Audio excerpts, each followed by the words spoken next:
Bienvenue à l'édition 2K13 de Japan Expo.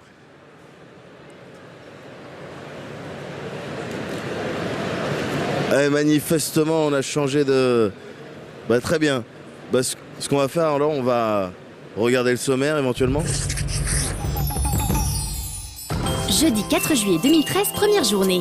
On attaque en douceur avec le Cosplay Show, alors que les éditeurs manga et animés nous détaillent leurs nouveautés. On retrouve Julien qui nous emmène faire un tour des stands consacrés aux jeux de rôle et Jeux Audio qui cherchent à comprendre les motivations des visiteurs quant à leur venue à Villepinte. Côté musique, Dear Loving, les Dempagumi et Sensanar nous enchantent les oreilles. Enfin, on fait un petit tour des web-séries, tandis que Benzaï et son Hard Corner squattent le salon pour notre plus grand plaisir. Alors là, je suis avec les Sensanar et on va voir le live report. Ça fait plaisir, même si Caro elle est pas là. Le jeudi matin sur la scène culturelle, ce sont les Sansana, petits rayons de soleil venus d'Okinawa qui nous ont offert le tout premier concert de la convention. 皆様から見て左側でステージで踊って歌っていますメンバーの愛です。よろしくお願いします。皆様から見てステージでは変わらず真ん中で三振を弾いて歌ってたまに踊っていますゆりえです。よろしくお願いします。皆さんから見てステージでは右側で歌って踊ってたまにサンバを叩いてます。あさです。よろしくお願いします。結成のきっかけはですね、オーディションがあったんですけども、ネオ沖縄ポップスユニットを作ろうということで、沖縄の芸能に携わっている人限定のオーディションだったんですけど、はい、それで選ばれた3人です。はい、私も、先輩から声をかけていただいてオーディションでやってみました。はい、ですね、サンサナって沖縄の言葉で直訳するとセミなんです。はい、セミなんですけれども、私たちもこのセミのざわざわしたこの賑やかなところから賑やかな女の子たちという意味で名前が付けられました。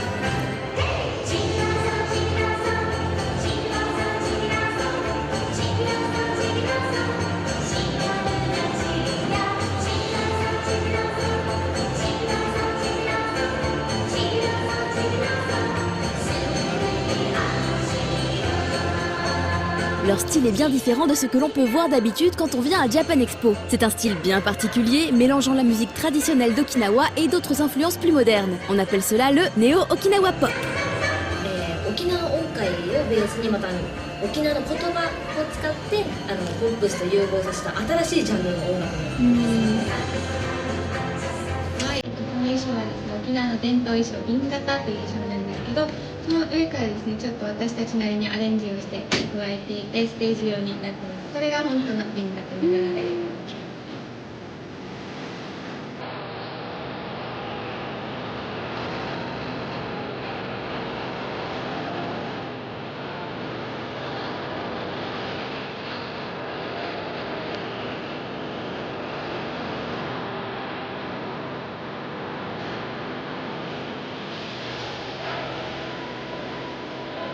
Les spectateurs semblaient enchantés d'être là et ils n'étaient pas les seuls. はい、私は朝はちょっと好きなアーティストが出ていたので過去に、はい、知ってました。このね、ボンバーさんに。それ去年のです。はい、一昨年かな。ああ。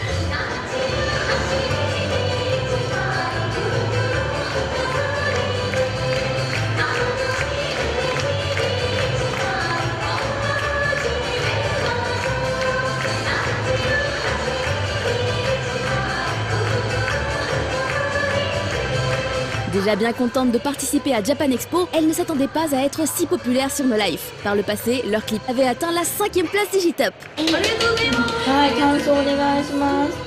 5位ですよ、5位。でもちょっと正直フランスと日本って距離がありすぎて想像ができなかったんですけども、本当に5位ですか5位です。5位ってどうする1位目指さないと。ですね。次の曲は1位をお願いします。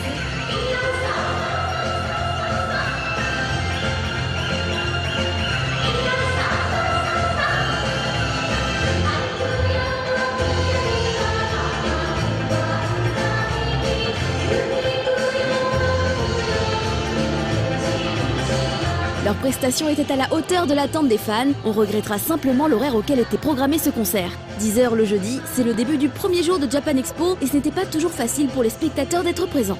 私たちは普段沖縄で拠点として終えていまして活動してるんですけど、フランスに今回来ることができて皆さんと出会うことができて本当に嬉しいです。また呼んでいただけると嬉しいですので皆さんお願いします。はい、でレイからですね、このイベントにも出していただくことができて、またこのノーライフで皆さんに知っていただくことができてすごいとてもありがたいんですけれども、この、私たちのこのサンサナの歌を聴いて見て、これでまた沖縄のことをもっと興味を持っていただけたら嬉しいのでよろしくお願いします。はい、朝からはですね、ノーライフでモーレモーレが5位ということなんですけども、これからどんどん新しい曲もまた聴いていただきたいと思いますので、ぜひサンサナの活動を皆さん見守っていただけたら嬉しいなと思います。フランスの皆さん本当にありがとうございます。ナイスー。ありがとうございます。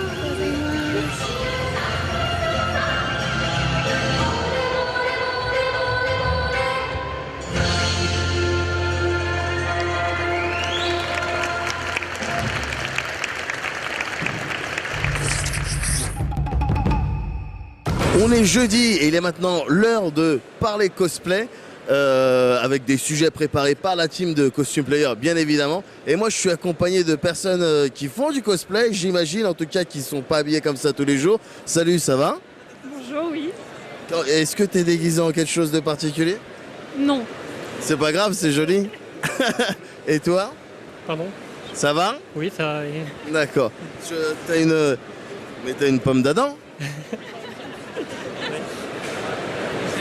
On va regarder le sujet préparé par Costume Player.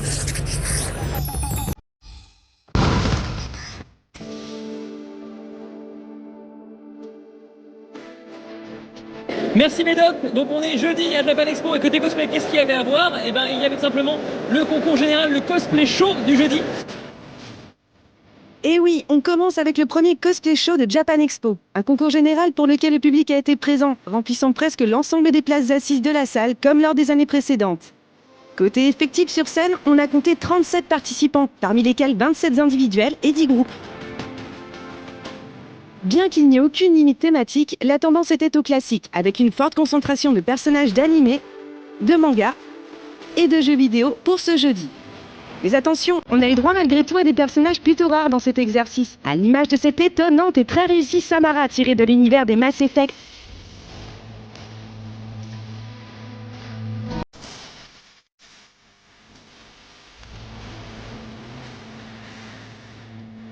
Ou encore à ce groupe League of Legends, composé là aussi de personnages pas très souvent représentés. Malgré tout, on a encore une fois eu droit à la présence de plusieurs personnages tirés de l'univers de Disney.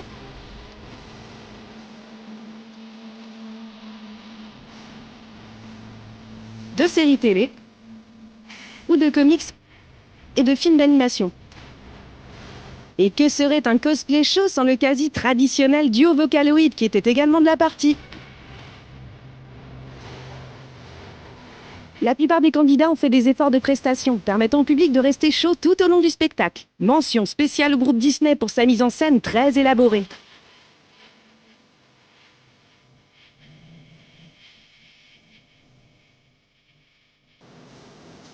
Ainsi qu'au duo de Chevaliers du Zodiaque, qui a su provoquer l'hilarité de la salle en reprenant un extrait de la série abrégée très populaire sur le net. Je comprends pas pourquoi tu tiens à ce que je te porte comme ça à chaque fois. Ben quoi, c'est confortable. Et tellement romantique. Au niveau des costumes, on peut dire que la qualité était plutôt au rendez-vous tout au long du défilé. Le prix groupe en costume est allé au duo Shiro et Kojiro, tiré de la série Adekan, duo tout droit venu de Russie. Quant au prix solo, c'est Choco avec son Manlot, tiré de Queen's Blade, qui a décroché la palme. C'est le premier costume que j'ai fait en Warbler et c'était pas évident à travailler comme c'était beaucoup de grosses pièces sur Unlot. C'est un mélange de PVC et de bois apparemment et ça se thermoforme à la chaleur et une fois qu'on donne la forme, on attend que le matériel refroidisse un petit peu et si on chauffe trop longtemps, ça gondole, c'est pas miraculeux. À savoir qu'à Japan Expo, il y a souvent des imprévus. Comme c'est la première fois que je travaille avec le Warbler et que ça glissait sur moi, quand je suis arrivée sur scène, j'arrêtais pas de perdre mes jambières, donc du coup j'ai dû improviser une presta. Pas du tout prévu, juste avant de passer sur scène, je me suis dit bon bah tant pis, on s'amuse, on fait n'importe quoi. Marrant quoi. En parlant d'imprévu, il Il y a des costumes maudits à Japan Expo. Je sais pas si vous vous souvenez, l'année dernière, pendant notre sélection ECG, il y avait Jérôme qui avait perdu sa perruque de Frey. Eh ben, il a récidivé, il a lâché l'épée dans le public.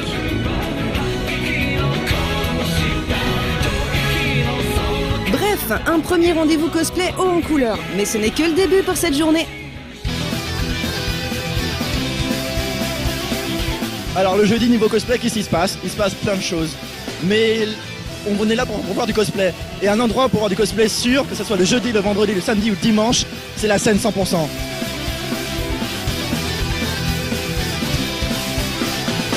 Aujourd'hui, jeudi, nous allons élire l'ambassadeur Tales of. Je pense qu'on a des images, on va les voir tout de suite. Deuxième rendez-vous de la journée, un concours un peu particulier. Le concours Tales of Ambassador. Organisé en partenariat avec Tales of Xillia, sponsor de l'ECG cette année, ce concours était là pour déterminer un ambassadeur capable de représenter la licence lors de plusieurs sélections ECG. 16 fans venus de différents pays ont répondu à l'appel et se sont présentés dans des costumes de personnages issus de différents jeux. Les candidats ont dû effectuer une courte prestation devant un jury. Ce dernier était composé de 3 cosplayers francophones et de représentants de la série des Tales of, dont Hideo Baba, producteur de Tales of Xillia et grand fan de cosplay. Petite spécificité, ils ne recherchaient pas seulement un bon cosplayer, mais surtout un fan de la série. Les participants se sont donc vus poser une série de questions en anglais, étape déterminante pour le choix final. Et c'est une cosplayeuse allemande qui a finalement reçu le titre d'ambassadeur. I hope I can really tell a lot of people greatness of Tales of Exilia and spread the word around Europe. There are big conventions in Germany as well, but because this con here is the biggest in Europe, I wanted to come for years already, but I never found the chance or couldn't make it for different reasons. And then when this was announced, me and my friends were going, oh, okay, this year we have to go. The experience is also very important.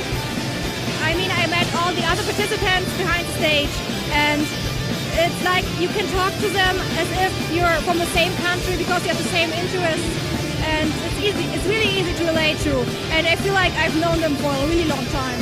En plus d'avoir reçu une aide financière pour réaliser son prochain costume, elle va avoir la chance de représenter la licence Tales of Xillia lors des sélections ECG en Allemagne, en Italie, en Espagne, en Angleterre et bien sûr lors de la finale française. On lui souhaite de bien profiter de cette opportunité unique. Et c'est tout pour les concours du jour, mais pas tout pour le cosplay, car il y avait aussi pas mal de cosplayers en libre dans les allées. Mathieu est allé à leur rencontre. Alors là, nous sommes devant un groupe Batman. Alors, présente-toi, tu es donc Pop, quel est ton cosplayer? Mon cosplayer c'est Jack Raiden. D'accord. Et donc tu as fait tout ton costume toi-même? Tout est fait moi-même, sauf le masque, j'avoue, je l'ai acheté. D'accord. C'est déjà un gros travail. Qu'est-ce que vous avez fait vous-même? On a fait les costumes, la combi, tout. Non, ouais. La combi, c'est déjà un travail assez énorme. J'ai été juste un tout petit peu déçu au début parce qu'il y avait très peu de cosplayers. Le niveau s'est relevé un petit peu au fur et à mesure que la journée passait. Pour le moment, je suis plutôt content. Il y a beaucoup de monde dans certaines allées, mais globalement, ça passe bien. Ouais. Alors là, on se retrouve à côté d'un Link magnifique avec sa tenue verte et ses armures en cuir. J'ai tout fait tout seul depuis le mois de janvier. Et je l'ai fini à la dernière minute, enfin l'épée quoi, mais ça s'est bien passé. Alors nous avons vu du manga, du jeu vidéo et parfois on voit aussi de la série télé. Donc là on vient voir un magnifique crochet de Once Upon a Time. Alors donc tu es en libre et tu as fait ton costume tout seul? Oui tout à fait, il est entièrement fait main. C'est toute la couture et au niveau patron en fait j'utilise un seul que j'ai depuis 1 ou 2 ans que j'adapte à chaque fois pour les différents costumes. Et donc là, le jeudi se termine. Donc nous avons vu le concours général, le concours Tale of. On a vu plein de cosplays libres, on a vu la scène 100%. Et on vous donne rendez-vous pour la prochaine fois pour la journée du vendredi. Ce qui est bien, Benzaï, c'est que l'année dernière, donc tu avais quelques jeunes qui t'avaient vu, parce qu'on t'a vu sur internet, tout ça. Et là, cette année, à cette édition 2K13 de Japex, voilà la file un petit peu hallucinante et encore j'ai l'impression que ça a des amplis. Ouais, ça a complètement des amplis par rapport à 3 heures, ça fait déjà un petit moment. Ouais. Alors explique-nous comment tu le vis. Ah bah écoute, en tout cas, enfin je vis vraiment, je suis vraiment super heureux de voir autant de gens, même plein avec des t-shirts Hard Corner que j'avais sortis pour financer en fait mon long métrage, pour pouvoir payer mon équipe technique. Et du coup, parce que j'ai vraiment des projets assez ambitieux, j'ai envie de faire du Hard Corner sur un format plus sympa. Faut savoir que le script a été validé par François Descraques. Ah, cool. Donc du coup c'est un bon gage de qualité, je suis vraiment très heureux. J'aurai peut-être même des super acteurs. J'avais pensé à toi mais malheureusement t'es pas disponible, il me semble. Et puis je suis bien trop cher. Et t'es bien trop cher, t'es bien au-dessus de mes moyens, non, mais ça, je vis mal ça par contre. Et du coup là sur cette édition de Japan Expo c'est beaucoup d'amour et donc beaucoup de bonheur quoi. Oh c'est cool. On va voir tu vas nous montrer des images de quelque chose quand même d'une manière. Oui, alors du coup on allait explorer un petit peu avec Alex la Japan Expo et on allait voir surtout cette superbe exposition Tetsuo Hara. Il faut savoir que c'est mon auteur de manga absolument préféré. Et du coup, vous allez peut-être apprendre un petit détail sur Tetsuo Hara lui-même par rapport à son handicap. Je ne sais pas si tu savais. Non. Mais du coup, qui fait que mon respect pour cet homme est juste démultiplié du fait qu'en fait, il a un handicap à l'œil qui fait que pour dessiner, pour lui, ça lui prend à peu près 4 fois plus de temps que la normale. Ah mais c'est pour ça que Rao, il a une gueule de ouf quoi. Ouais. Bonjour et bienvenue sur le Sound No Life de la Japan Expo 2013. Oui, c'est moi, Benzaï, pour un épisode spécial de Hard Corner. Comme chaque année, on va explorer la Japan Expo pour trouver les meilleures affaires, mais aussi les trucs les plus incroyables à voir de nos propres yeux. Surtout si toi aussi tu es pauvre et tu n'as pas pu venir à la Japan Expo parce que c'est trop cher et en plus c'est trop loin de Paris. Eh bien, suis-moi, on va passer ça et cette expérience incroyable.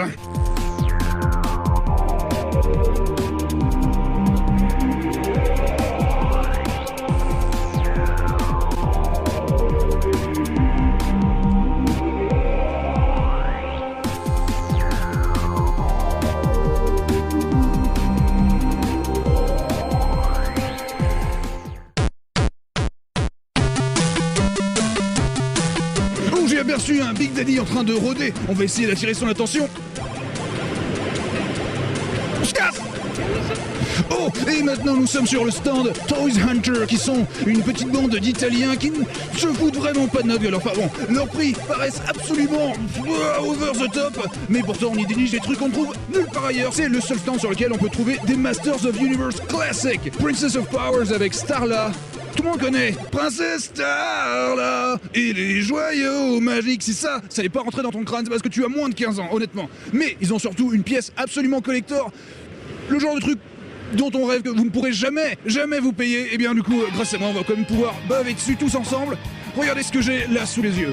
600 € pour la Batmobile de The Dark Knight. Donc c'est la Batmobile modèle Tumbler que vous connaissez dans la trilogie de Christopher Nolan. Vous dites 600 € mais c'est un truc de malade. Mais regardez-moi ça. C'est du Hot Toys. Hot Toys, c'est juste les meilleurs artisans du monde quand il s'agit de faire du modèle réduit. Pour information, le Hot Toys de Hulk ou de Iron Man modèle Avenger coûte à peu près entre 300 et 500 €. C'est juste du délire. On peut juste se contenter de baver dessus, ce que je ne ferai pas parce que forcément si je bave vraiment dessus, bah du coup elle sera foutue et ils devront la faire à 500 €. Alors si vous êtes le genre de hipster qui aime bien écouter ces cassettes audio sur des radiocassettes cool par exemple, c'est un petit peu ce que j'aime faire, et bien là c'est le Soundwave original qui se transforme en lecteur radio cassette qui marche vraiment. Du coup vous avez une figurine tout bonnement incroyable avec un niveau de détail absolument très luxueux, ça fait par Takara Tomy et là aussi le prix il est extrêmement luxueux. Finalement tout est relatif parce que pour le prix de ce Soundwave absolument incroyable et quand même qui paraît relativement hors de prix, vous avez à peu près une roue de la Batmobile qu'on a vu plus tôt. Il y a une exposition Tetsuo Hara tout simplement mirifique et j'ai vachement envie d'y aller, j'ai vachement envie de vous la montrer surtout. Donc Tetsuo Hara, qui c'est? C'est juste en fait le meilleur dessinateur du monde et ici on a un petit documentaire qui est en fait c'est juste ça la pièce maîtresse du musée, c'est de voir en fait l'artiste à l'œuvre parce que là vous vous dites bon ben voilà il est en train de montrer son truc, ouais c'est vachement beau, c'est sûr, c'est lui qui a imposé un style absolument incroyable, mais surtout quelque chose que vous ne savez pas forcément à propos de Tetsuo Hara, c'est que cette personne est handicapée des yeux, parce que bon, il aurait pas de pied encore, il pourrait encore dessiner, on se dirait bon, mais c'est pas non plus incroyable. Mais lui, en fait, il a un problème, ce qui s'appelle la cornée cornue, qui en fait l'empêche de voir vraiment la perspective. Et du coup, il est obligé de se relever. Et c'est ce qu'on voit dans ce documentaire vidéo, c'est qu'il est souvent obligé de se relever, de regarder son dessin d'un angle différent pour bien se rendre compte en fait où il en est, où est son personnage. Et c'est pour ça qu'au niveau du brouillon, en fait, il y a énormément de cercles. C'est un petit peu comme s'il dessinait avec un spirographe, l'atelier magique qu'on a tous eu dans l'enfance et on faisait tous de la merde avec. Et bien lui, en fait, c'est ça sa vie, c'est comme ça qu'il dessine. Et quand vous vous rendez compte qu'il a gagné un concours de jeunes talents en 1982 et qu'un an plus tard il faisait Ken le Survivant le meilleur manga du monde, je sais que j'ai aussi Berserk le meilleur manga du monde, mais bon, Ken le Survivant est aussi le meilleur manga du monde, il sera égalité, bref. Et bien du coup, là, mon respect pour cet homme a juste quintuplé et votre respect pour cet homme devrait juste se décupler. Alors Tetsuo Hara est certainement un grand maître du manga, mais quelque chose qui me fait extrêmement rire quand je lis un manga de Tetsuo Hara, c'est surtout que les personnages ont une petite ressemblance. Vous allez voir, ici vous avez le premier manga de Tetsuo Hara, on dirait que c'est son 5e, mais non, c'est son premier, et c'est un manga de motocross qui s'appelle The Iron Darking Shot. Et on retrouve Ken à la moto, et ensuite son deuxième manga c'est Takeki Ryusai, et on voit Ken avec un bandana. Ensuite on a Hydra avec Ken avec un gros flingue et puis un petit mulet parce que bon bah c'est la mode. Ensuite on a Ken qui cette fois n'est plus un gangster mais un chef de police. Ensuite on a Ken le barbare, tout simplement. Ensuite on a Ken le barbare qui a mis un costume parce que c'est le dimanche. Ensuite on a Cyber Blue. Alors Cyber Blue, ça c'est absolument incroyable. C'est, imaginez en fait Terminator qui rencontrerait Total Recall. En fait cette fois c'est Ken qui fusionne avec un robot et qui devient donc un cyber-humain et donc il s'élève au-dessus des hommes. Là les amis, il va falloir vraiment tenir vos slips serrés dans votre poing pour retenir tout ce flux qui arrive. C'est qu'il y a une figurine absolument gigantesque, presque grandeur nature, de Rao, ou plutôt Keno, le roi du poing, sur son fidèle Kokuo, parce que tout simplement Rao, il n'était pas question qu'il marche sur le même sol que nous, pauvres cloportes. Regardez-le, là, je peux parler de figurines toute ma vie. Dans Hard Corner, j'aurais jamais un truc aussi beau, aussi parfait. Dans mon salon, je pense que le prix pourrait être estimé à peu près à peut-être, je sais pas moi, 2 millions d'euros. C'est juste incroyable. Le niveau de détail est vraiment parfait. En général, quand il y a une grosse statue comme ça, quand vous voyez les grosses statues de Link ou Zelda, c'est toujours un espèce de mec qui derpe. On dirait que, genre, je sais pas, il a mangé un truc pas frais ou je sais pas quoi. Là, c'est absolument incroyable. La pose est très dynamique. Mon Kokuo, c'est un petit peu un poney, mais bon, c'est pas grave, on leur en veut pas. C'est juste, pour moi, la pièce maîtresse de ce salon, et c'est pour ça en fait que j'aime bien venir à Japan Expo. C'est parce que voilà, là au moins je me dis, j'ai pas payé mon entrée pour rien, j'ai vu quelque chose que je ne verrai jamais, et je pense que même au Japon, il voit pas ça tous les jours. Nous allons nous diriger vers le stand Pixel Love. Oh, ça va?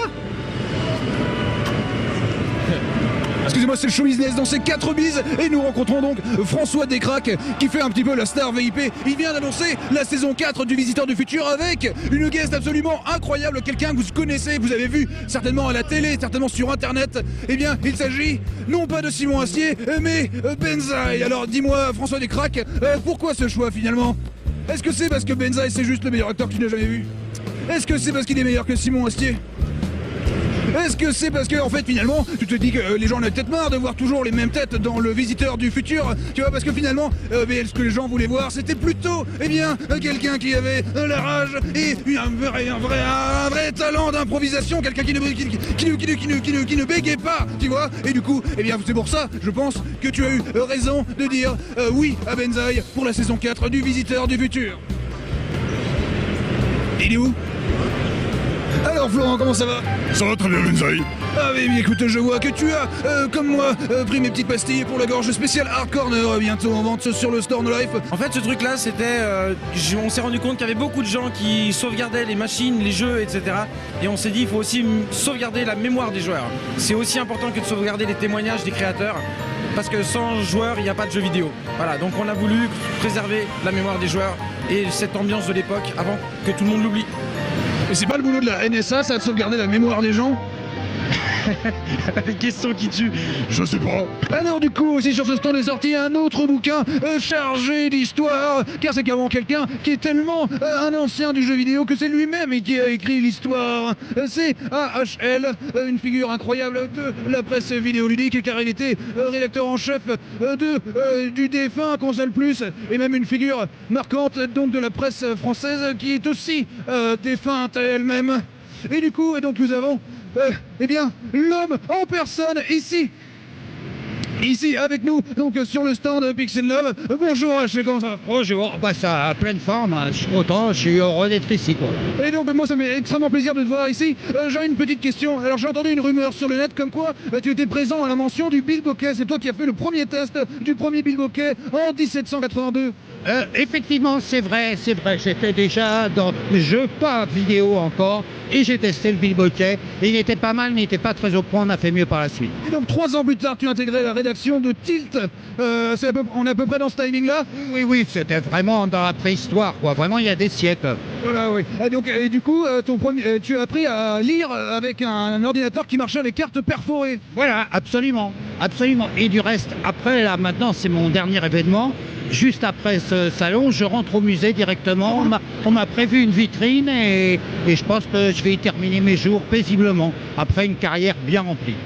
Exactement, donc voilà, donc son bouquin est sorti, il est chargé d'histoire, il est vraiment extrêmement intéressant et passionnant, et du coup, moi ça m'a fait très très plaisir de le voir, parce que finalement Rachel, c'est un peu notre papa à nous tous, mais un papa qui jouerait aux jeux vidéo.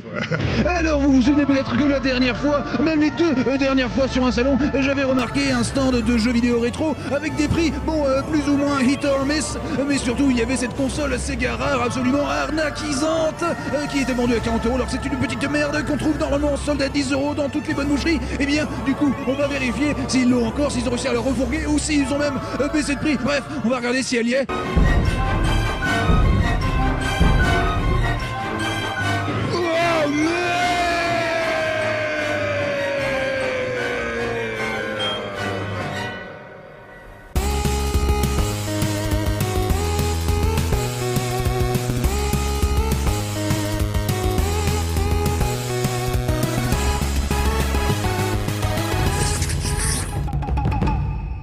Alors, Greg de Kurokawa, pourquoi t'es déguisé? Tout simplement parce que j'ai remarqué que quand t'es cosplayé sur un stand, les gens s'arrêtent, ils te prennent en photo et du coup tout le monde se rassemble et là les médias viennent. La preuve, vous êtes là. Ouais, on regarde tout de suite le sujet animé manga. Dans la chaleur torride de Japan Expo, les principaux éditeurs manga et animés du marché français se sont lancés dans l'arène de Villepinte.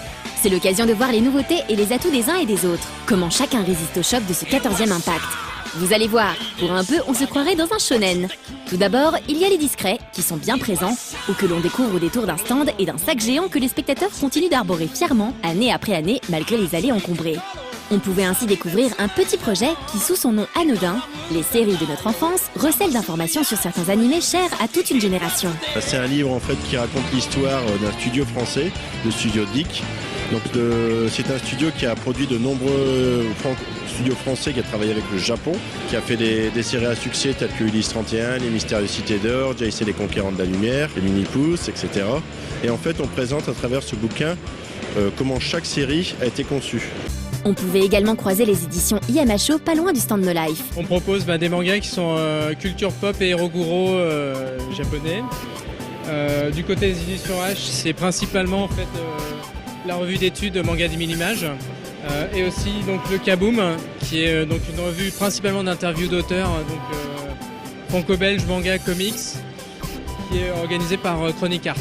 Un éditeur discret mais au choix audacieux et de grande qualité.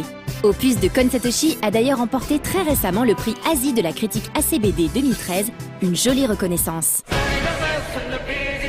À peine plus loin, il y avait bien sûr tous les titans du milieu. Même si tout le monde souffre un peu d'une certaine stagnation de l'édition manga en France, cela ne les empêche pas de continuer d'avancer malgré tout, sans trop se soucier de ce qui se passe autour d'eux. Comme à peu près tous les éditeurs, on subit un peu le contre-coup d'une certaine morosité du marché. Le début d'année a été pour nous assez stable, mais pas non plus extraordinaire. Maintenant, heureusement, on fait partie des éditeurs qui ont la chance d'avoir une locomotive qui est Fairy Tail chez nous, donc ça aide beaucoup. On a lancé Chiafuru qui fait partie des nouveautés qui s'en sortent, mais où on aurait pu espérer faire un petit peu mieux. En revanche, là, avec l'attaque des Titans, on semble parti pour rattraper plus que largement le reste, donc on verra ce que la suite de l'année nous réserve. En effet, Shingeki no Kyojin, ou l'attaque des Titans en français, était clairement mise en avant sur le stand Pika, mais également chez Wakanim juste à côté qui présentait sa version animée.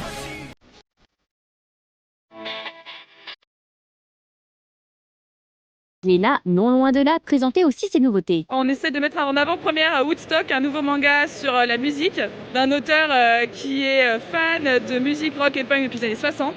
On a également en nouveauté Nijika, donc, du même auteur que Killary. Donc là, cette fois, c'est pas la chanson dans laquelle elle voudrait se lancer, mais dans la comédie. On a également le nouveau tome de Gum Last Order, qui est arrivé, le tome 16. Et toujours un One Piece bien mis en valeur. Glénat Manga, en fin d'année, on va sortir les 3 ouvrages Totoro. Donc il va y avoir l'artbook Miyazaki avec les dessins préparatoires de Miyazaki à l'aquarelle. On aura également l'anime comics et le picture book pour les enfants. Pour les fans des pirates au chapeau de paille qui en voulaient encore plus, Toei Animation les mettait en avant sur un stand dédié entièrement à l'équipage de Luffy. Alors bienvenue sur l'île des hommes poissons, donc de One Piece, où on célèbre cette année le 10e anniversaire de la série en France. On a eu la sortie du film Z et on a eu la chance pour une fois, en tout cas pour ce film-là, de pouvoir le sortir très proche de la date de sortie japonaise. Il y a fort à parier que les pirates n'ont pas fini de faire parler d'eux. 2013年もしくはまあそれ以降なんだけども、やっぱりワンピースっていうのが20代とか10代とか、その辺の年齢の方々に喜んでいただいていると、それをやっぱり、当社としてはもっと一般的に6歳とか大人まで、エンジョイできてしてもらうように、努力をしていきたいと思っているので、2014年15年はもっといろんなファンが、ワンピースを見てくれると、嬉しいなと思っております。Et maintenant, direction le stand Kana et son traditionnel Naruto géant, facile à repérer. Bienvenue sur le stand des éditions Kana, donc partie papier, partie animée à gauche et à droite. Voyons d'abord les nouveautés côté animé. Une nouvelle licence chez nous qui est Hunter x Hunter. C'est une réédition de la série phare de Shueisha, remasterisée, réadaptée, nouvelles couleurs, nouvelles images et ça marche bien ici. Donc ce sont nos principales séries et nos principales nouveautés, donc Naruto, One Piece et Hunter x Hunter. Alors sur le marché du manga et du DVD en général, on constate une baisse. On a des baisses d'année en année. Sur le DVD un peu plus prononcé que sur le manga. Mais on essaie de faire en sorte de continuer à être présent. Donc on essaie de regrouper nos forces avec les différents éditeurs justement pour être plus présent et plus fort sur le marché. Et du côté manga chez le même éditeur. Donc cette année on vous propose Hell's Kitchen. Vous avez vu certainement à côté un stand d'animation de cuisine moléculaire. Donc super shonen qui on l'espère va très bien fonctionner, en tout cas les premiers jours de Japan nous donnent raison et ça c'est bien. Ensuite on a également un shoujo en lancement qui s'appelle Blue Spring Ride qui est de l'auteur de Straw Age. Et enfin en buzz, une série qui est très très attendue du public manga qui est Assassination Classroom que vous retrouverez à partir du début octobre aux éditions Kana. Et après des années de très très grosse croissance sur le marché du manga, le marché est arrivé à maturité. Donc les éditions Kana qui sont un acteur de poids historique sur le marché du manga avec évidemment Naruto sont arrivés de la même manière à maturité. Après voilà, on a des bonnes grosses cartouches encore une fois, je vous ai parlé d'Assassination Classroom. Donc on est plutôt content et voilà, on appréhende le futur avec pas mal de sérénité. On est loin d'avoir tout vu, c'est comme ça à Japan Expo. Tout le monde puise dans ses réserves d'énergie et on se dépasse pour surmonter les 4 jours intenses du salon. Il en est de même pour Kazé qui présentait cette année un stand plus compact mais pas moins riche pour autant. Cette année on a réuni la partie DVD et manga en un seul stand en réunissant vraiment les licences ensemble plutôt que de les avoir de chaque côté. Comme les années précédentes. Jusqu'ici on a trouvé ça assez similaire parce que le jeudi c'est très fort comme l'année dernière, c'est vraiment une nouveauté de ces dernières années, c'est un jeudi très très fort. Le vendredi était un peu en dessous mais il y avait quand même du monde toute la journée et là samedi ça tourne quoi. À l'échelle de tout le catalogue on sent quand même que c'est plus difficile que les années précédentes, on est quand même sur un marché en fort ralentissement. On est quand même très content de nos nouveautés, on a fait de très bons lancements avec Terraform Mars ou Monster Hunter, qui est des choses où on avait confiance en la qualité des séries mais on ne savait pas forcément quel serait l'accueil, en particulier du coup avec les difficultés du marché.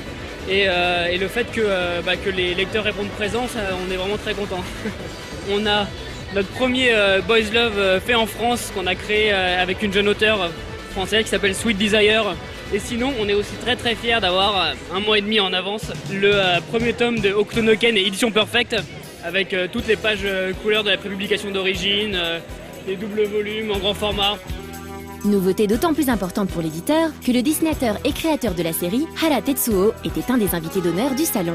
Il a bien voulu revenir pour nous sur la création du plus célèbre de ses personnages. 僕はもともとブルース・リーとか大好きで、ブルース・リーが僕は高校生の時にはもう亡くなってたんですね。それで高校生の、1年生ぐらいと15歳ぐらいですけども、やっぱり一番見たい頃なんですよね。もっと見たいっていう頃にもうブルース・リーいなくて、亡くなってたので自分で描こうっていうのがありました。なので、そういう、アクター日本のアクターでもやっぱりかっこいい人がいて、松田優作さんとか大好きだったんですよね。だからそういう人たちもみんなやっぱり旬が過ぎていなくなったりとかしていくときにやっぱり僕の中にずっと残ってるわけですよね、イメージが。だからそれをやっぱり漫画にしたいなっていうところでずっと思ってまして、そこがやっぱり北斗の拳を始まるきっかけにはなっています。ただ中国拳法の使う、漫画を始めるときに、僕の担当のね編集者がアイデアを出してくれて資料を集めて、それで経絡飛行をつくと人間が爆発するっていう話はどうっていう提案されまして、でそれで、僕は最初はあまり乗り気じゃなかったんですけども、人間のツボをついて、人間が爆発するっていうちょっと高等無形なね話だったので、ただそれはそれとしてでも中国拳法の漫画に、作り上げたいなって思ったので、そこがスタートです。それで最初は読み切りを書きまして、読者の反応を見るためにですね始めました。でそれが、21の時ですかね、僕が。それで2回、読み切りを書いて、で人気が良かったんですよね。それで連載をしようって決まった時に原作をつけて話をね強化しようということでブロンソン先生に入っていただきました。で僕は話作るのはあんまりうまくなくて、僕が得意なのはキャラクターを作るとか話を面白く見せるとか迫力のある画面映像を見せるとか、絵を見せるっていうところが、僕の武器だったのですごく絵に時間がかかるので、1週間でね書き上げるっていうのが、22歳でしたけどもやっぱ21枚書くっていうのは結構大変なので、そのストーリーの部分の骨組みは僕が1週間絵を描いてる間にブロンソン先生とその編集者と一緒に作っておいてもらって、それで編集者がブロンソン先生と僕の間に入ってこうやり取りしながらああでもないこうでもないって言いながら作っていったっていう経緯があります。Le style qui a fait sa renommée est le fruit d'un long cheminement graphique. その中で僕が発見したのは、アングロサクソン系の白人の皆さんみたいなスタイルのいい、肉付きのいい体と東洋の、アジアのですね締まったブルース・リーのような肉体と、その融合して、ハイブリッドじゃないですけども融合してその理想の形っていうのを僕は作りたいなって思うようになりました。それが僕の今のスタイルにつながってると思います。Cette année, tous les éditeurs étaient réunis dans un même espace, aussi bien les plus grands que les plus modestes, mais qui n'en sont pas moins dénués d'ambition. Certains ont même décidé de lâcher les poids d'entraînement et de passer à la vitesse supérieure. Par exemple, chez Nobi qui profitait aussi de manière surprenante de la venue de Hara Tetsuo. La grande nouveauté, la grande sortie pour nous, c'est Bonolon, le gardien de la forêt. Donc c'est un album qui est une curiosité puisque c'est le personnage qui a été créé par Tetsuo Hara, donc le créateur de Ken le Survivant. On ne dirait pas comme ça. Donc c'est effectivement Tetsuo Hara qui a voulu faire plaisir à ses enfants parce qu'il voulait leur raconter des histoires. Et évidemment Ken le Survivant c'est un petit peu difficile pour les plus petits. Donc il a créé ce personnage qui est une sorte de Totoro, gardien de la forêt qui vient aider les humains et qui protège la nature. Donc c'est 5 histoires, un beau livre de 140 pages. 2013 ça a été l'année charnière pour Nobinobi.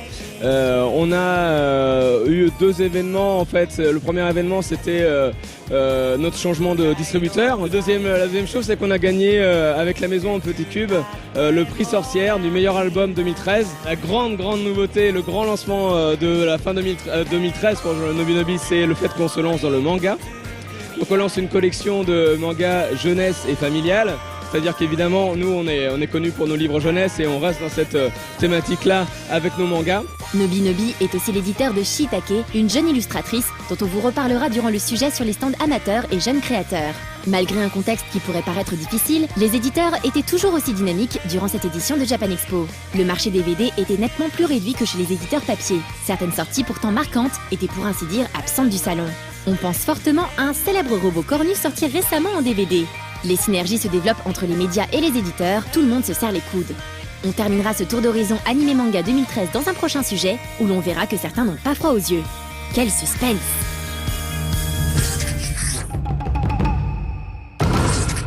Alors Caro, on va être amené à se croiser à plusieurs reprises pour cette présentation de l'édition 2013 de Japex. De quoi on va parler là maintenant ? On va parler de musique et puis je vois que il y a pas si longtemps là t'étais vachement bien accompagnée avec 3 charmantes jeunes japonaises qui viennent d'Okinawa. Bon pour la Dear Loving, je les ai pas ramenées avec moi mais c'est pas mal quand même.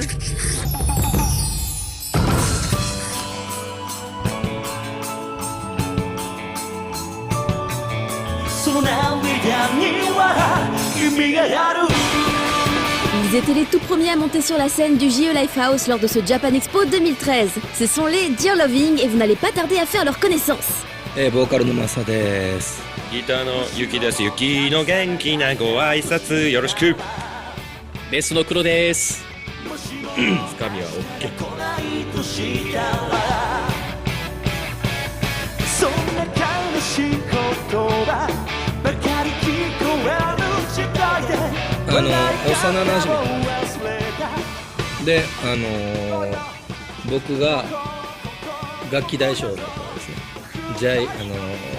ドラえもんでいうジャイアンで、俺が歌いたいからちょっとお前ら楽器買って練習しろよから20年。今のはだいぶオブラートに包んでいるんですけどもっともっとすごいですよ本当。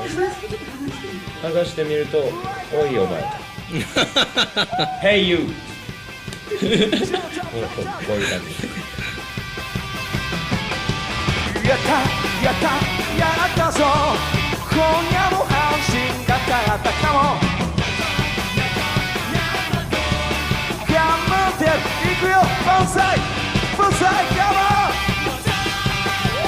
万歳カモン万歳カモン Ils ont plus de 20 ans de carrière et pourtant c'est leur premier concert à l'étranger. Comme quoi il faut une première fois à tout, mais cela cache peut-être quelque chose. 初めてです。日本もよくて海外もいいんですけど、僕飛行機苦手なんですよ。理由しょぼない。今回めっちゃ我慢しました。今の率直な気持ちですよね。帰りの飛行機怖いです。お前飛行機ばっかりやん。いやもう嬉しい限りでもう楽しみでしょうがないです僕は。もうありのままでもねバンドサウンドをみんなにこうお届けしたいなと思ってます。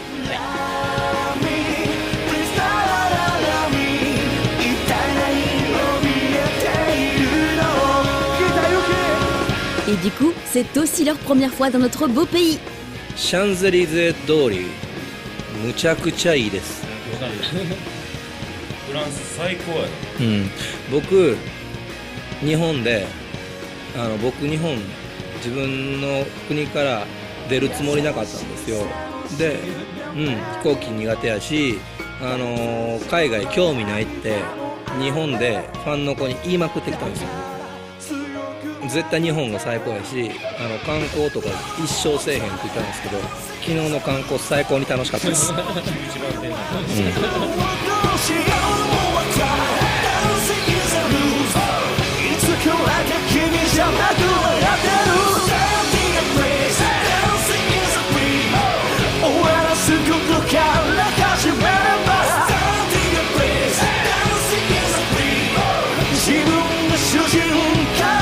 On regrette cependant que la qualité du son pendant le concert n'était pas aussi bonne que celle des années précédentes. Et ce problème concernera également tous les concerts qui suivront. Le volume était parfois tellement fort qu'il gâchait le concert à certains spectateurs. Il fallait bien prévoir de quoi protéger ses oreilles pour ne pas souffrir pendant les concerts. 僕は女の子が大好きですこれを見ている男の子には申し訳ないけれどもフランスの女の子大好きですうちのボーカルはバカだけど俺はもっとバカだぜフランスのみんなついてこれるかなこんな、素敵なこのねメンバーとともに、フランスの人に、たくさんなんかこのディアラビングを少しでも、理解共感してもらえたらとても嬉しいと思ってます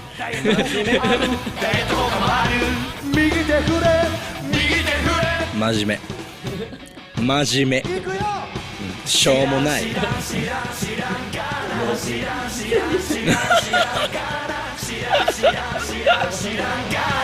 そんなん知らんからなんでなんでなんでなんでやれなんでなんでなんでなんでやれなんでなんでなんでなんでやれもうええなんでやれ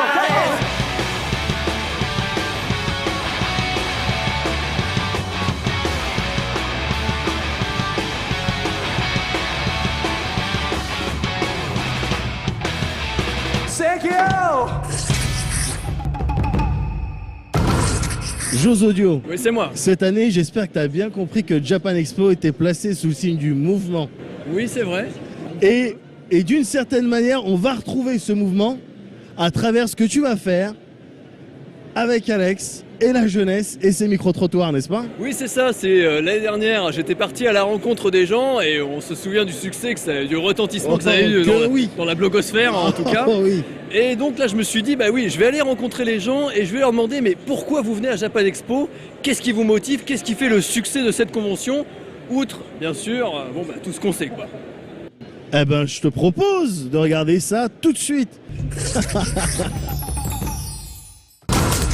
Plus de 200 000 personnes vont se succéder pendant ces 4 jours à Japan Expo. Mais qu'est-ce qui fait la raison de ce succès? Tout de suite, je vais aller à la rencontre des gens un petit peu au hasard.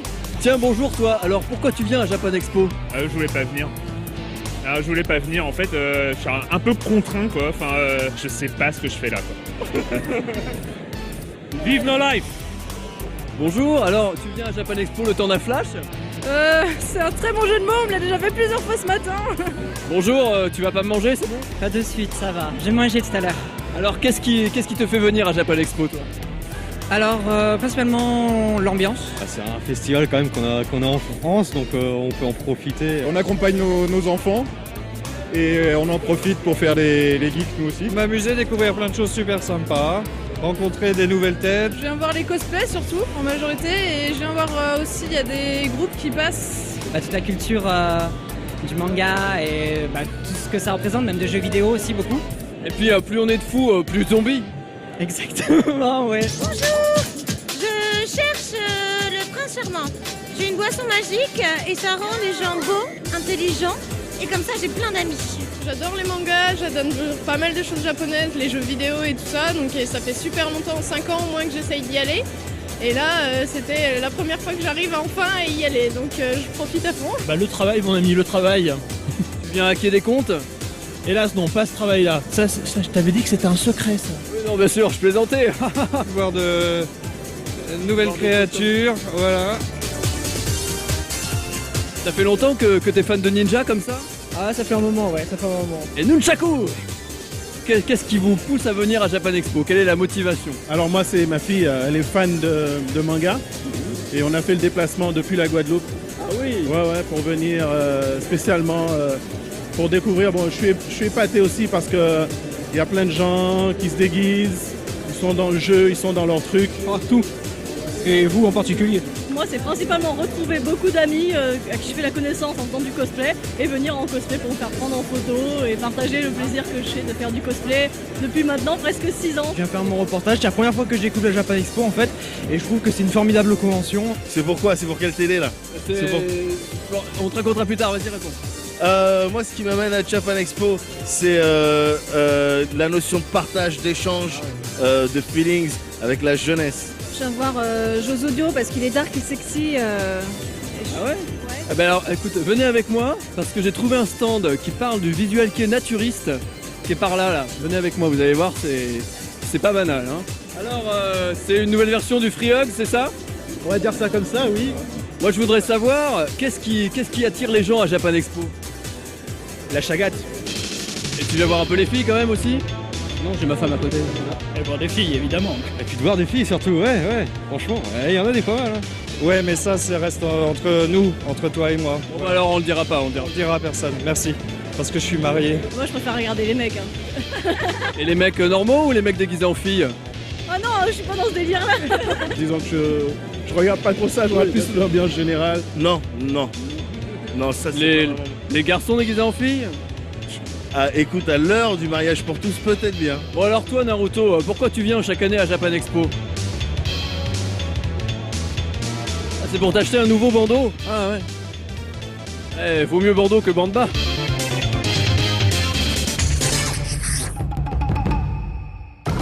Alors Serpirou, comme souvent, tu nous présentes ce qui s'est passé en termes de highlights au niveau du Comic-Con. Et tu vas faire ça sur plusieurs sujets. Et là, pour le premier sujet, dis-nous sur quoi tu t'es attardé. Alors, en fait, sur ce premier sujet, je vais parler de quelque chose qui surprendra personne, savoir le jeu de rôle. Voilà. J'aime bien. On regarde ça. Donc, dans ce premier sujet consacré à la partie Comic-Con du salon, nous allons parler, et vous vous en doutez, de jeu de rôle. Et oui, car comme chaque année, il y a du jeu de rôle à Japan Expo Comic-Con et on va voir ça tout de suite.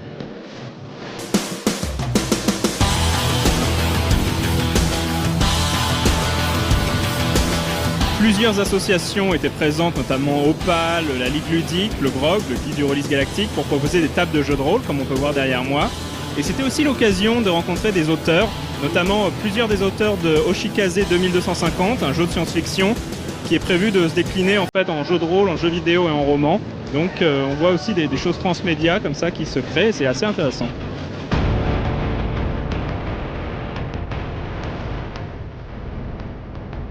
Si l'occasion était belle de découvrir de nombreux projets indés ou amateurs, les monstres sacrés du jeu de rôle étaient évidemment présents en force.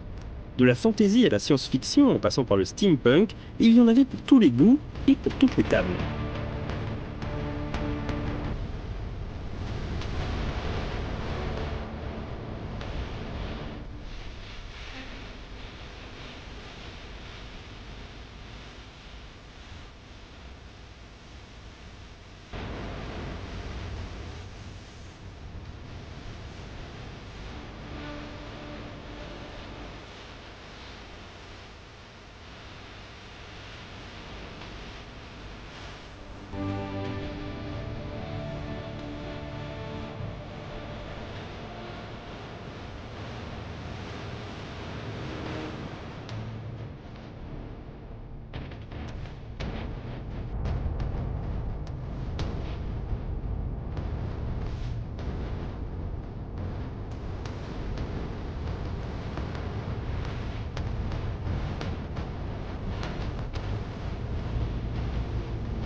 On a profité de cette Comic-Con pour rendre visite au stand de Dissident. Dissident, c'est un MOOC consacré à la culture rôliste. Il y a 3 numéros par an. Et donc, est-ce que tu peux nous parler un petit peu de Dissident, justement? Alors donc Dissident, ça existe maintenant depuis à peu près 3 ans. On a sorti 8 numéros. On est le MOOC de la culture rôliste. On essaye de parler du jeu de rôle dans sa globalité, c'est-à-dire les jeux français, les jeux américains, les jeux narrativistes, les jeux étrangers même. Dans chaque numéro, il y a un thème qui prend une grande question du jeu de rôle, selon nous, sur une grosse trentaine de pages, pour savoir exactement ce que ça représente dans le jeu de rôle, comment on peut s'en servir pendant les parties aussi.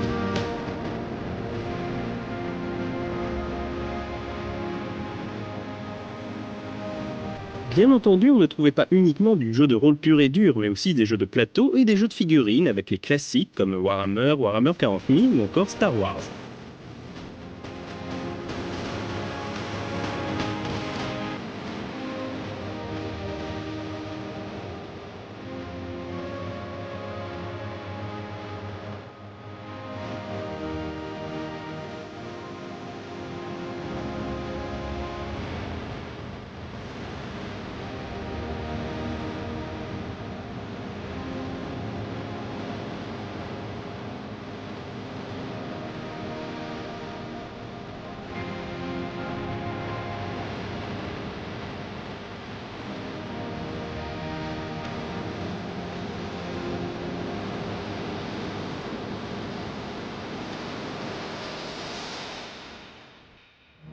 La Comic Con, c'était aussi l'occasion de retrouver une exposition consacrée à Donjons et Dragons, et plus particulièrement aux Royaumes Oubliés. Les Royaumes Oubliés, c'est un des univers de Donjons et Dragons, un des plus populaires, en partie à cause des jeux vidéo comme Baldur's Gate ou Neverwinter Nights, mais aussi et surtout peut-être à cause des romans de Era Salvatore, qui mettent en scène Driss Do'Urden, l'elfe noir renégat. Évidemment, même si c'est plutôt une exposition sur les romans, on a tous les personnages des romans qui sont mis en valeur, il ne faut pas oublier qu'il y a Donjons et Dragons, la 5e édition, Donjons et Dragons Next, qui arrive bientôt, qui est en plein bêta-test en ce moment, et dont on parlera évidemment dans un des 6, le moment venu.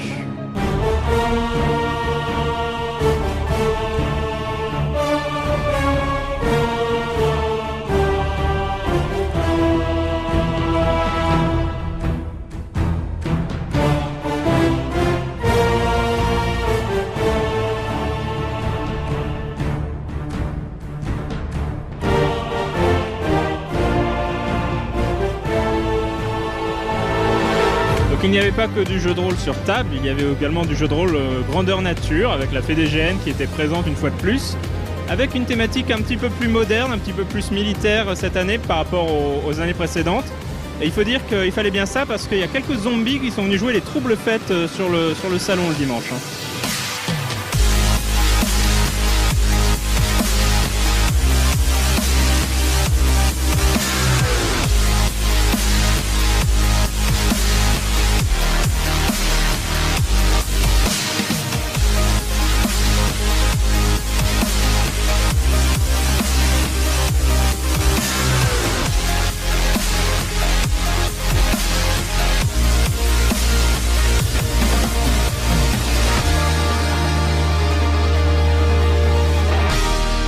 La thématique militaire n'empêchait pas de retrouver le traditionnel village GN avec ses boutiques offrant tout ce que l'on peut rêver en matière d'épée en mousse, d'armure, de boucliers et autres accessoires médiévaux fantastiques. De quoi laisser libre cours aux pro-chevaliers ou à l'infâme gobelin qui sommeille en chacun d'entre nous.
Voilà pour cette courte présentation de la présence rôliste à Comic Con. Donc dans le prochain sujet, on parlera d'autre chose, on parlera de séries. Alors je vous dis à très bientôt.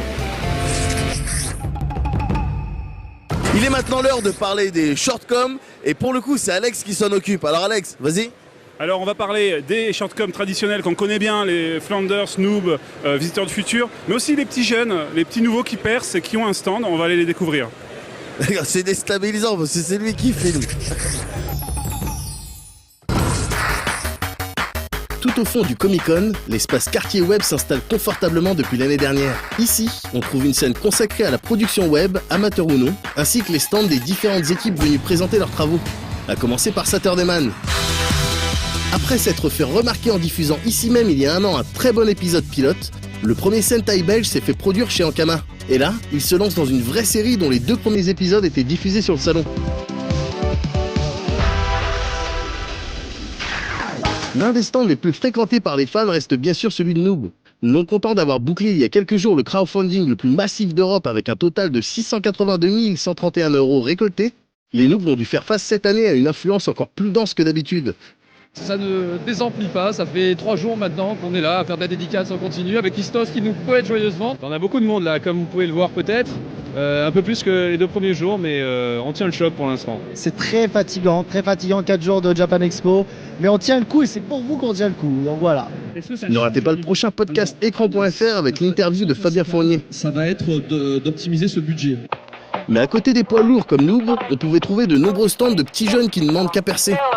Après un teaser diffusé à Geekopolis, l'équipe de TGCM, une web-série dans l'univers du jeu de rôle, projetait pour la première fois leur série à l'occasion de cette édition du Comic-Con. 2 épisodes d'une première saison qui devrait en compter 23 en tout. En fait, TGCM, c'est l'histoire d'un groupe de rôlistes qui s'est pas vu depuis un moment, c'est-à-dire 6 ans. Et en fait, ils vont se retrouver et le MJ va découvrir qu'il a un dé magique. Le dé magique, une fois qu'on fait 20, il va se trouver qu'en fait, on devient le personnage qu'on incarne dans le jeu de rôle. C'est-à-dire que le personnage du jeu de rôle vient dans la réalité mettre un peu le cirque. C'est-à-dire que on a un agent en assurance qui va se retrouver à être un cow-boy. Et le problème, c'est que ce pauvre monsieur va devoir supporter ça au travail, tout ça. Juste à côté, on trouvait le stand de Man vs Dead. Une parodie de l'émission Man vs Wild, bien sûr, mais avec des zombies. Voici typiquement l'erreur du survivant de base. Cette personne a sûrement cédé à la panique et vient de se faire bouffer par des zombies. Déjà 12 épisodes sont disponibles. La première saison devrait en compter 14. C'est orienté vraiment vers le cinéma de genre, vers le cinéma bis de série Z, de série B quoi, et du coup c'est vraiment pas sérieux quoi. Donc du coup c'est une émission de survie quoi. Mais avec des conseils vraiment débiles, genre comment se branler pendant une invasion de zombies et manger son sperme, etc. quoi. Donc on est plutôt dans ce genre là quoi, le délire scato avec les zombies quoi. Alors, Et oubliez votre petit confort d'occidental, ici il n'y a pas de porno, il n'y a pas de tout ça, tout se passe dans la tête. Il faut se rappeler nos souvenirs, qui fait bien bander. Moi personnellement ça se passait à la caserne. Bref, tu peux te retourner par contre parce que... Ouais, ok. On continue notre petit tour d'horizon des web-séries avec Mopowalk, qui en est déjà à son 6e épisode. C'est une web-série médiévale fantastique. Où est-ce qu'on est ? Donc c'est l'histoire de 2 étudiants, Kevin et Joe, qui se retrouvent téléportés dans un monde parallèle et qui se retrouvent embarqués dans une grande épopée contre les forces du mal. Viens, je t'attends. Je t'attends. Ouais, enfin je déconne. Également présent avec un stand, l'équipe de la web-série Les Souverains, qui a commencé il y a bientôt 2 ans, présentait son 20e épisode. Alors Les Souverains, donc c'est une série sombre, c'est l'histoire d'une bande de jeunes dont la vie va totalement sombrer le jour où ils vont rencontrer Gaël, ici présent, qui est un extraterrestre en fait. Et ils apprennent que leur destin est de sauver l'univers de sa destruction. Et pour ça ils doivent empêcher les Styrs, des êtres de poussière, de voler sa sacoche qui contient un secret inestimable. Et leur vie va totalement basculer.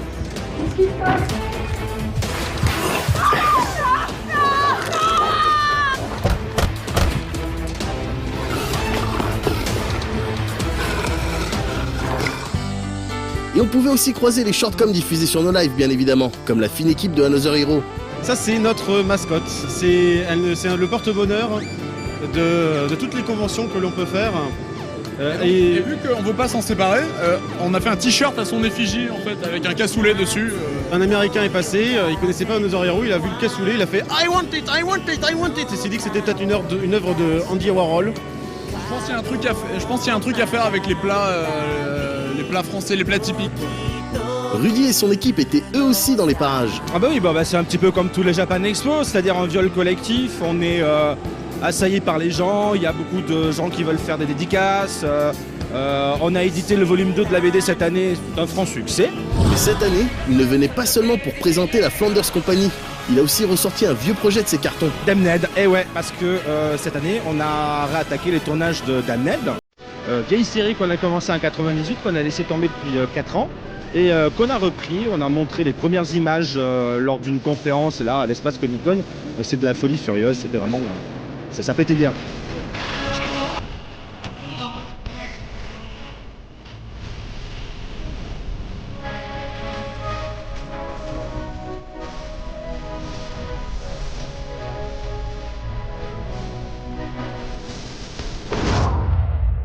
Alors, le Geek Royal Rumble, on s'est un peu pougné avec nous il y a une semaine sur la question qui étaient les meilleurs jeux vidéo. Ils assuraient que c'était eux. Nous, on leur disait quand même qu'avec notre expérience, notre âge bien avancé, c'était sans doute nous. Et ils nous ont pas voulu nous croire. Donc, on a réglé ça sur scène. Hein. Ils ont sélectionné des gens pour nous défier. On a sélectionné des gens pour les défier. Et qui a gagné? Ah ben, c'est nous. Voilà. C'était un peu Sparta, tu vois. Il y avait Fabien Fournier et toute sa communauté, ces gens contre nous, les petits gens de la Flanders. Et on les a humiliés. Et c'était bon, ça. Enfin, il ne faut pas oublier François et l'équipe du Visiteur du Futur qui était aussi présente avec un stand sur l'espace Ankama. Comme l'année dernière, la déco était très soignée, avec en particulier l'exposition des costumes qui ont été utilisés lors de la saison 3. Le Japan Expo se passe très bien, on a des conditions de projection exceptionnelles, on a un Maxime Bender exceptionnel, donc avec Ankama ça se passe bien, on a de la bouffe, on a des fans qui sont super sympas. Il y a eu aussi une annonce très attendue. Et on a annoncé aussi qu'on allait finalement, en dépit de la qualité médiocre de la saison 3, faire une 4e saison pour essayer de se rattraper, et franchement c'est pas gagné, mais on va voir ce qu'on peut faire. Toujours produite par Ankama et France Télévisions Nouvelles Écritures, cette saison 4 s'intitulera Néo Versailles, fera 10 épisodes de 13 minutes et commencera à être diffusée en janvier 2014. Alors là, Caro, on va parler une nouvelle fois J-Musique avec toi, et dans la mesure où j'y connais rien, je vais te filer le micro. Ouais, bah y a pas de souci. Est-ce que tu aimes bien les filles qui sautillent partout et qui sont complètement folles sur scène et qui sautent dans tous les sens? Est-ce que c'est une vraie question? Bah en tout cas, vous allez voir ça derrière votre écran, ce sont les Denpagumi.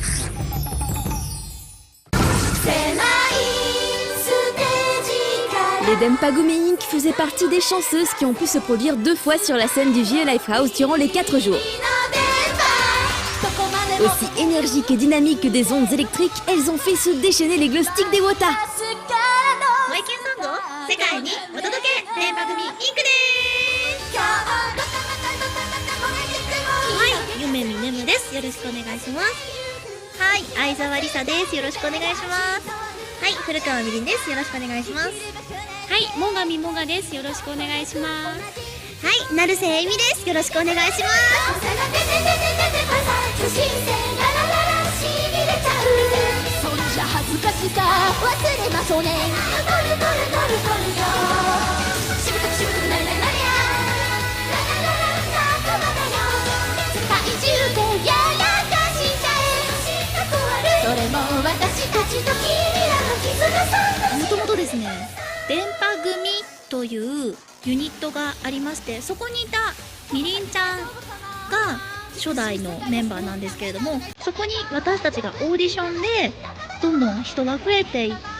Si les fans ont passé un bon moment en criant, chantant ou dansant le Wotage, il faut savoir que c'est un sentiment partagé. すごい楽しかったです。日本から来てくれたファンの方やったり、ヨーロッパのファンの方がもうごちゃ混ぜになって一緒に応援してくれたのがすごく嬉しかったです。はい。またフランスに戻ってきて、今度ワンマンライブなどやってくださいね。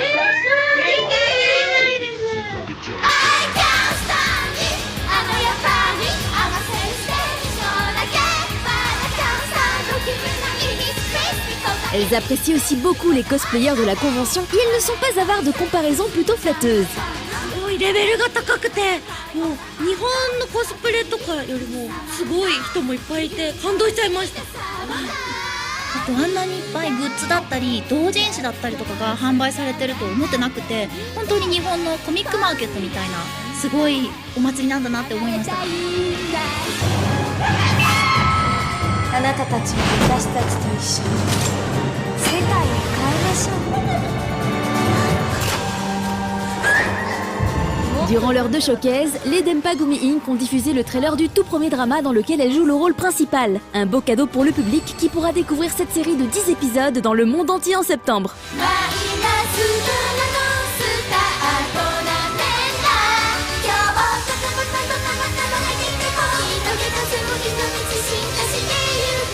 Les Denpagumi Inc. se sont vraiment donnés à fond pendant ces 40 minutes de showcase. Les spectateurs ont pu profiter de leurs derniers titres comme WWD ou encore Denden Passion. Et à n'en pas douter, ils sont nombreux parmi eux à espérer les revoir bientôt en France.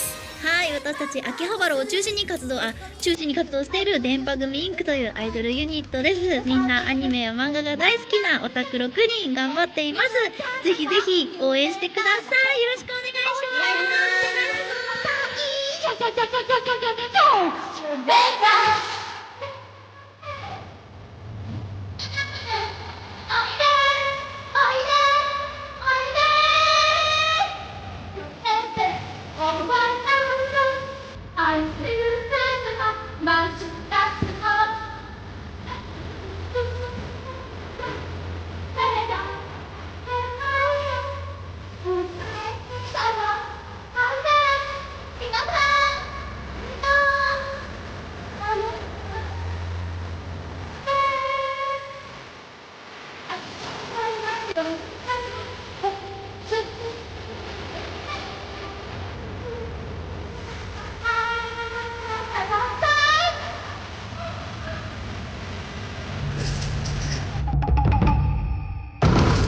Voilà, c'est tout pour cette journée. On se retrouve bien évidemment un peu plus tard pour vous parler de ce qui s'est passé le vendredi avec Japan Expo, avec entre autres du haki akane, du cosplay, du jeu vidéo, du manga, du no-chan et tous les trucs que vous aimez bien.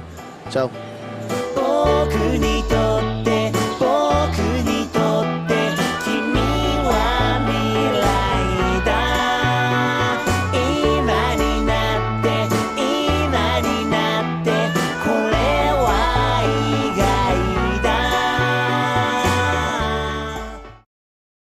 Vous pensiez que c'était terminé? Ben non, il reste encore des trucs à regarder. C'est tout de suite. À Japan Expo, aucune journée ne se ressemble et on est parfois exposé à des choses étranges, des événements qui ne laissent pas indemne, comme par exemple le happening qui a eu lieu sur la scène principale à 14h45 juste avant chez Marcus. Le programme annonçait les 20 ans de Power Rangers.